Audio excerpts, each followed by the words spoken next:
BSE 500 के मुकाबले देखें तो ओवरवेट्स जो हैं वो डिस्क्रिशनरी कंजम्पशन में है, दूसरा फार्मास्यूटिकल में है, तीसरा अगर मैं कहूँ तो इंडस्ट्रियल और प्राइवेट सेक्टर केपेक्स और ये सब सेक्टर्स में है पिछले 1 साल से, और चौथा अगर मैं कहूँ तो फाइनेंशियल्स में सभी समझते हैं कि अल्टीमेटली क्रेडिट ऑपटेक बढ़ रहा है, इकोनॉमिक साइकिल चेंज हो रहा है, तो बैंक्स में तो इन्वेस्टमेंट है, लेकिन बैंक्स के अलावा भी अगर मैं जैसे पहले भी बात की है कैपिटल मार्केट कंपनीज है जिसको हम बोलते हैं नॉन लेंडिंग फाइनेंशियल्स, तो उसमें भी मैं कहूँगा कि ओवरवेट है। तो ये 3 या 4 सेक्टर्स हैं जिसमें ज्यादा वेटेज है इंडेक्स के मुकाबले, बट अदरवाइज पोर्टफोलियो काफी ब्रॉड और डाइवर्स है। पोर्टफोलियो में क्या लाइफ इंश्योरेंस कंपनियों में भी स्पेशली निजी प्लेयर्स में आपका एलोकेशन खासा है क्या आशीष जी? क्योंकि आज का ही डेटा पॉइंट हम देख रहे थे और जिस तरह का performance SBI life, HDFC life का रहा है वो सराहनीय रहा है। एलआईसी जहां मार्केट शेयर लूज कर रहा है, एसबीआई लाइफ के हाथ में ज्यादा हिस्सा उनके मार्केट शेयर का आता हुआ दिखाई दे रहा है। यहां पर stock specifically I am not sure आप कमेंट करेंगे या नहीं, लेकिन life insurance as a pocket में कितनी विजिबिलिटी है बेहतर अर्निंग्स की और उससे बेहतर रिटर्न की? तो हर्षदा जी, जब मैं अनुज जी को जवाब दे रहा था, मैंने बोला कि जैसे बैंक्स के अलावा जिसको हम बोलते हैं नॉन लेंडिंग फाइनेंशियल, तो उससे मेरा मतलब काफी हद तक अगर आप देखें तो इंश्योरेंस कंपनीज और कैपिटल मार्केट कंपनीज से लेकर ही था। और ये बात जरूर है कि अगर आप एसेट मैनेजमेंट कंपनीज देखें या इंश्योरेंस कंपनीज भी देखें, क्योंकि पिछले 10 साल में ही मार्केट दोनों ही सेक्टर्स का अगर आप देखें, और जैसे आपने लाइफ इंश्योरेंस का बोला, तो ये जो सेक्टर्स है इसमें मेरे ख्याल में पिछले 10 साल में 10x ग्रोथ हुआ है प्रीमियम कलेक्शन में या मार्केट साइज या एसेट्स अंडर मैनेजमेंट में। तो इतनी जब एक्सप्लोसिव ग्रोथ होती है और आगे भी विजिबिलिटी, इतनी ही एक्सप्लोसिव विजिबिलिटी है सेक्टोरल ग्रोथ की, तो ये बात सही है कि रेगुलेटर्स जो हैं या गवर्नमेंट अथॉरिटीज जो हैं वो सेक्टर को रेगुलेट करेंगे। उसमें अगर कोई इम्परफेक्शन है या जैसे कोई आर्बिट्राज है टैक्स वगैरह को लेकर के, यहाँ पे रेवेन्यू लीकेज है, तो ये सारी चीजें अलाइनमेंट का जो काम है ये तो बीच बीच में होता ही रहेगा, लेकिन इससे जो लंबे अरसे की विजिबिलिटी है ग्रोथ की, वो मुझे नहीं लगता है कि डिसलॉज हो जाती है या चेंज हो जाती है। तो माहौल जैसे कोविड की वजह से हेडविंडेड था, फिर कुछ इम्प्रूवमेंट हुआ, अब जाकर के आपको दिख रहा है फिर से कुछ रेगुलेटरी या टैक्सेशन रिलेटेड चैलेंजेस आए हैं। तो ये हेडविंड्स और टेलविंड्स लगे रहते हैं, लेकिन लंबे अरसे में अगर आपको फाइनेंशियल्स का अगर हम एक्सपोजर रखते हैं तो ये समय आ गया है कि केवल फाइनेंशियल्स में बैंक्स को ही ना देखें, और जो नॉन लेंडिंग फाइनेंशियल्स है, जिससे मेरा मतलब है इंश्योरेंस जैसा आपने जिक्र किया, या एसेट मैनेजमेंट है, मार्केट इंफ्रास्ट्रक्चर इंटरमीडियरीज है, वेल्थ मैनेजमेंट कंपनीज हैं, ब्रोकिंग कंपनीज हैं, depositories, registrar and transfer agent, तो ये बहुत बहुत बड़ा सेक्टर है और इसका शायद अभी BSE 500 या इंडाइसेस में इतना बड़ा वेटेज नहीं है, लेकिन आगे जाकर के इसका वेटेज भी बढ़ेगा और ये मार्केट साइजेस भी काफी बढ़ेंगे। तो शॉर्ट टर्म टेलविंड या हेडविंड से इसमें कोई चेंज नहीं हो जाएगा कन्विक्शन। ओके अच्छा आशीष जी, एक बात बताइए, ये इस समय इंडियन आईटी को लेकर आपका क्या व्यू बन रहा है? क्योंकि हमने एक डाइवर्जेंस देखी है between large cap and mid caps. हालांकि अब लार्ज कैप से पार्टिसिपेट कर रहे हैं रैली में, लेकिन मिड कैप आईटी में तो शानदार रैली रही है। यहाँ पर आपकी पोजीशंस हैं क्या और किस तरीके का व्यू है आपका? तो अनुज सर, एक्चुअली थोड़े समय पहले जैसे हमने बात की थी इसके ऊपर,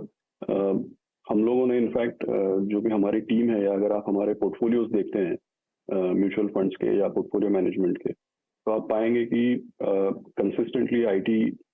इक्वल वेट या स्लाइटली ओवरवेट रहा है। और अगर आप इंडेक्स के मुकाबले देखें, BSE 500 के मुकाबले देखें, तो आपको मिलेगा कि जैसे इंडेक्स में ज्यादा चर्चा बड़ी कंपनीज की होती है, लेकिन हमारा ज्यादा एक्सपोजर मिड कैप कंपनीज में रहा है। और जनवरी फरवरी में हमारी टीम ने थोड़ा बहुत एक्सपोजर बढ़ाया भी। तो मिड कैप आईटी को लेकर के, क्योंकि स्टॉक स्पेसिफिक हर कंपनी का अपना अलग बिजनेस है, अलग अलग सेगमेंट्स में है, और इसमें अगर आप इनकी कमेंट्री सुने, एक्चुअल रिपोर्टेड परफॉर्मेंस भी देखें, तो इतनी भारी कोई क्षति नहीं पहुंची है। ऑफ कोर्स लार्ज कंपनीज ने अपने रेवेन्यू प्रोजेक्शंस में, हेडलाइन ग्रोथ में थोड़ा कॉशन दिखाया है, वो सही बात है, लेकिन मिड कैप कंपनीज का ज्यादा सस्टेनेबल रहा है परफॉर्मेंस। और अगर हम हमारा पोर्टफोलियो देखें तो मिड कैप की, और ये आज की बात नहीं है, पिछले 3 या 4 साल से ऐसा रहा है कि मिड कैप आईटी में ज्यादा एक्सपोजर रहा है कंसिस्टेंटली। तो मिड कैप आईटी में दरअसल अच्छा खासा निवेश अब बना है और उसके रिटर्न्स अब आते हुए दिखाई देंगे। अच्छा, एक क्योंकि आप मिड कैप पर फोकस्ड है टेक्नोलॉजी को लेकर, क्या आप मिड कैप डिफेंस कंपनियों में भी पोजीशन रखते हैं आशीष जी? क्योंकि ये एक स्पेस है जहां पर कंपनियों ने अपने प्रोडक्ट मिक्स को काफी रिफाइन किया है और इन सब की ऑर्डर बुक दरअसल पिछले 5 सालों की तुलना में काफी बेहतर हो गई है और ज्यादा विजिबिलिटी रखती है अब। जी, ये जैसा मैंने एक ब्रॉड तरीके से बताया इंडस्ट्रियल और केपेक्स रिलेटेड, बट डेफिनेटली इसके अंदर एक सब सेक्टर रहेगा डिफेंस का। और पिछले 1 साल में इसमें एक्सपोजर हमारा रहा भी है और काफी नई कंपनियां भी इसमें लिस्ट हुई है। उसमें भी सिलेक्टिवली हमारी टीम ने न केवल आईपीओज में या पोस्ट आईपीओ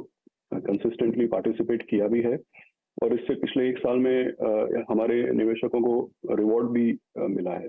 अगर आप देखें 2022 का शुरुआती जो समय था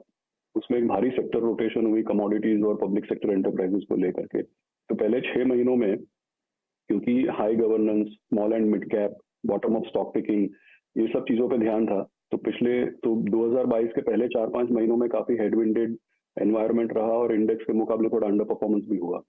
लेकिन उसके बाद अगर आप पिछला 1 साल देखें, मई 22 से लेकर के मई 23 तक अगर आप देखें तो इंडस्ट्रियल्स का एक बड़ा योगदान रहा है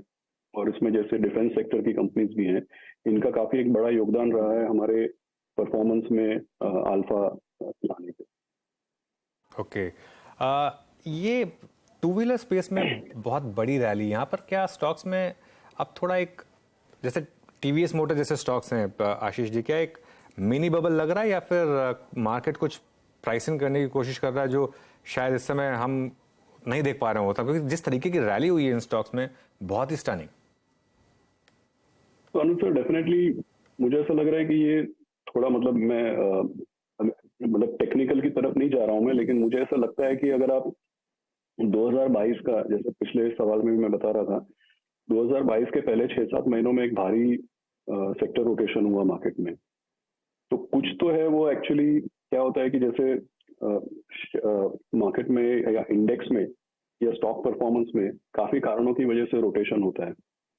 और फिर जब वो रोटेशन को लेकर के मैक्रोस चेंज हो जाते हैं तो एक तरीके से नॉर्मलाइजेशन या रीएलोकेशन भी हो सकता है और उसमें जो सेगमेंट्स बहुत ज्यादा अंडर वैल्यूड हो गए उसमें फिर से आपको रोटेशन देखने को भी मिल सकता है। तो मुझे ऐसा लग रहा है कि एक नॉर्मलाइजेशन है जहाँ पे अंडर वैल्यूएशन हो गई थी वहां पे, बट इसको ज्यादा एक्स्ट्रापोलेट नहीं करना चाहिए क्योंकि इस सेक्टर में दूसरे चैलेंजेस भी हैं। जैसे अगर आप 4 व्हीलर्स देखें या इवन 2 व्हीलर्स आप देखें तो पहले के विनर्स कौन थे, आगे विनर्स कौन रहेंगे, इसमें हर 6-12 महीने में एक्सपेक्टेशंस भी चेंज हो रहे हैं। तो कॉशन रखना चाहिए, ऐसा मेरा मानना है। एक और क्षेत्र जिस पर मैं आपकी राय लेना चाहूंगी वो है रियल एस्टेट कंपनियां। कंसिडरिंग आप पहले ऑफ कोर्स ब्याज दरों की साइकिल की बात कर रहे थे, अब एक चीज हमने देखी, बढ़ती ब्याज दरों के बावजूद रियल्टी कंपनियों में ऑल टाइम हाईस पर ट्रेड बनता दिखाई दिया।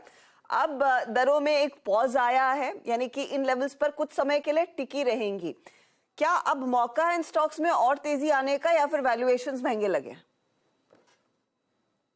अच्छा जी, मुझे ऐसा लग रहा है कि रियल एस्टेट जो है 2010 से लेकर के 2021 तक ये एक हेटेड सेक्टर हो गया और पिछले साल जैसे हम बोलते थे डिजिटल कंपनीज के बारे में मीम्स बनने लगे या डिजिटल कंपनीज जो एक हेटेड सेक्टर था, मेरे ख्याल में वो सबसे ज्यादा रियल एस्टेट उस तरीके का एक हेटेड सेक्टर रहा पिछले 10-12 सालों तक।